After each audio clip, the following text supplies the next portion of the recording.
अरे am I audible? Yes. Om left कर गए क्या? चलिए कोई बात नहीं। मैंने पहले ही आपसे कह दिया बच्चों कि लाइट रिएक्शन है मतलब कौन सी प्रोसेस है? Energy generate. और ये कौन सी है? Energy consume. कंज्यूम। और जो डार्क रिएक्शन है, जो एनर्जी कंज्यूम करने वाली बात है या एनर्जी बनने वाली बात है, तो मैं सिर्फ बनना ही तो बता रहा हूं अभी। मैं एनर्जी कंज्यूमिंग का तो आज डिस्कस भी नहीं कर पाऊंगा आपसे। एनर्जी कैसे बन रही है, ये चार चतुर चालाक करके क्या कर रहे हैं, ये इस कदर फंसा दिए हैं कि इधर पे H प्लस ज्यादा हो जाए और स्ट्रोमा में H प्लस कम हो जाए।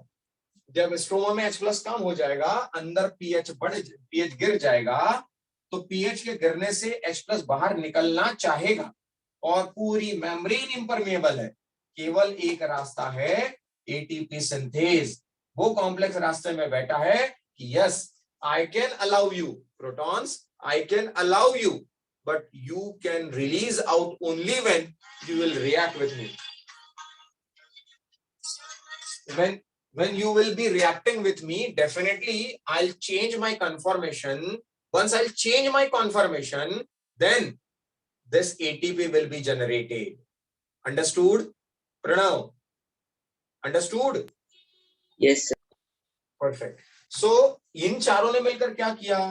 फोटो सिस्टम 2 ने इलेक्ट्रॉन को रिसीव कर लिया, साइटोक्रोम B6F ने प्रोटॉन को अंदर ले लिया, PS1 ने कुछ मदद नहीं कर पा रहा था तो इसके द्वारा दिए गए इलेक्ट्रॉन्स को लिया और बाहर के स्ट्रोमा के H प्लस को NADP जो कि स्ट्रोमा में था उसे रिड्यूस करवाकर NADPH2 बना दिया। और जब NADPH2 बन गया तो बाहर का प्रोटॉन गिर गया क्योंकि वो कंज्यूम हो गया। तो इसने बाहर का प्रोटॉन कम किया, इसने अंदर का प्रोटॉन बढ़ने में मदद की, इसने सीधे किसी प्रोटीन की मदद से सीधे सीधे H प्लस को अंदर लिया। Overall H plus concentration increases in the lumen, so the pH decreases. Did you understand Siddhi? Yes sir. Perfect. और अब कोई चारा नहीं बचा था तो एक ही रास्ता था, only the way they have, कि मुझे इसके रास्ते से जाना पड़ेगा। और कैरियर प्रोटीन कैसे होते हैं मैं आपको बताऊं। कैरियर प्रोटीन ऐसे होते हैं जैसे आप मुझे देख रहे हैं, मुझे यहां से उठा के किसी को डिलीवर करना है, तो मैं एनर्जी थोड़ी सी लेकर उस मटेरियल को लेता हूं, लाइक दिस। इस मटेरियल को मैंने लिया और इस मटेरियल को लेकर कन्फॉर्मेशनल चेंज होता है और इसको यहां पर डिलीवर कर देता हूं।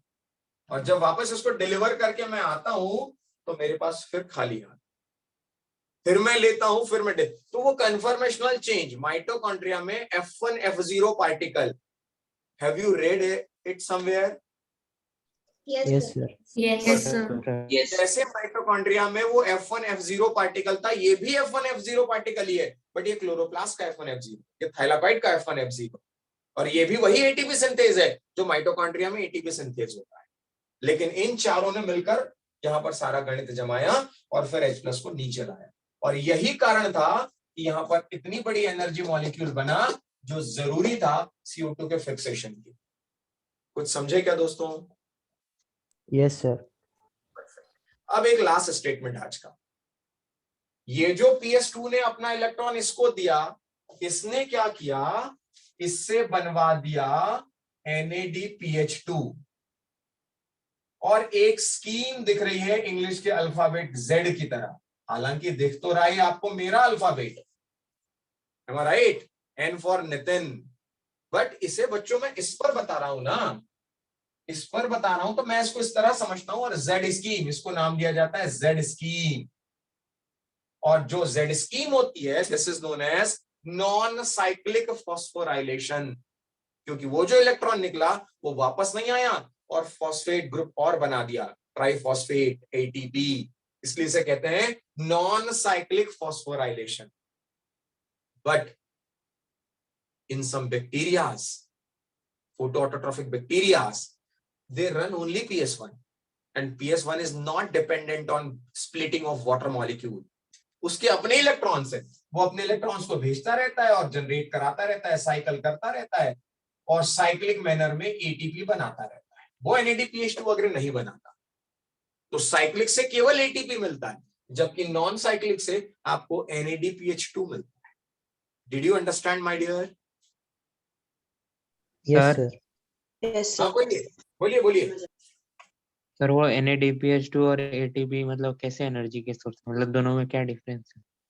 ये बड़ा मॉलिक्यूल ग्रुप्स, मैं पढ़ाते समय बड़े बच्चों को तो बताता हूँ ये एनर्जी का बाप है। निकोटिनामाइड, एडेनाइन, डाइन्यूक्लियोटाइड, फॉस्फेट, मतलब 3 ATP, 1 ATP, 1 NAD equals to 3 ATP.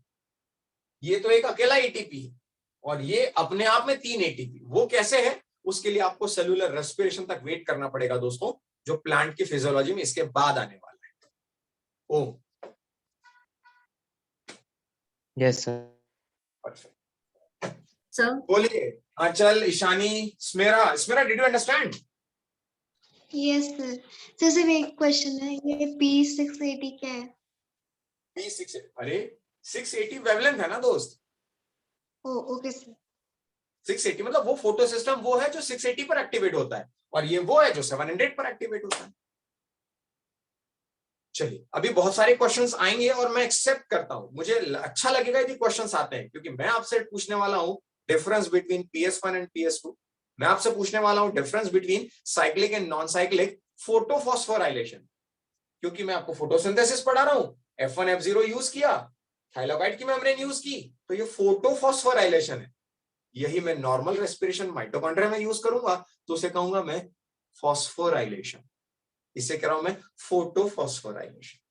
तो मैं साइक्लिक और नॉन साइक्लिक में डिफरेंस भी पूछूंगा। अंडरस्टूड दोस्तों? हाँ मनवाली बोलो। Yes sir. सर आपने कहा था कि एटीपी सिंथेसिस भी खुद भी एटीपी कंज्यूम करता है ना? हाँ, बिल्कुल ठीक कहा। ये कंफर्मेशन चेंज, मैं जो मूवमेंट कर रहा हूं इसको भी एनर्जी लगती है, बट प्रोडक्शन ज्यादा है, कंजप्शन कम है। यही प्रोडक्शन बाद में इसमें काम आता है। Manali, yes sir. मैं इसीलिए इस चैप्टर को बच्चों ऑफलाइन पढ़ाना चाहता था, मुझे बहुत एक्साइटेड था मैं, बट स्टिल मैं फिर से कहूंगा एक दिन तो हम लोग मिलते हैं डाउट के बहाने फोटोसिंथेसिस में। All are agree? Yes, sir. Perfect. Pranav बोलिए क्या डाउट है? सर वो ADP और प्लस IP कहाँ से आए? ये तो होते ना बेटा, डाइफॉस्फेट और इनऑर्गेनिक फॉस्फेट तो बहुत सारे पड़े होते हैं। डाइफॉस्फेट और इनऑर्गेनिक फॉस्फेट वो मिलना नहीं होता है, वो मिलाता है एटीपी सिंथेज, और उसके लिए उसको जरूरत पड़ती है प्रोटॉन के gradient. Pranav, yes sir. Perfect. चलिए बच्चों, see you in the next class. एक डीसी के लिए जरूर हम लोग मिलेंगे ऑफलाइन मोड में। तब तक के लिए ऑल द बेस्ट, और थोड़ा सा दिमाग को चलने दीजिए, जितना चल रहा है, जितने क्वेश्चंस निकल रहे निकल लीजिए। Sir. Okay, any doubt today session? Sir. हाँ बोलो। सर नेक्स्ट टॉपिक क्या है इस चैप्टर? अरे अभी तो हुआ ही नहीं, यही नहीं हुआ अभी तो। साइक्लिक, नॉन साइक्लिक, अभी तो यही चलना है दोस्त। अभी लाइट ही चलने वाला है, डार्क की तो छोड़ो।